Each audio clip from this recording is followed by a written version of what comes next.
To use screen recorder on a Google Pixel phone, first you will need to swipe your finger from top of the screen, swipe it down again, and then you can move to the right until you can find screen recorder. If you can't find it in those icons, click on the pen button right here, scroll all the way down, and in the section called hold and drag to add tiles, you should be able to find that screen recorder.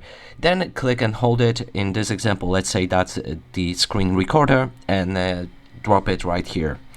Now when we have that established, we can click on screen recorder. When you open it, you can record the audio using your screen recorder as well. Change the screen recorder type to record one app or your entire screen.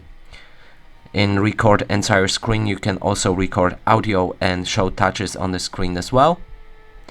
Now we can begin, and the screen recorder should commence. You can see the countdown right there, and now we're screen recording. Now to stop it, we'll need to swipe our finger again from top and then click on the stop button right here. Now wait a few moments and your file should be available in the section right here as well. You can click on it to view that recording.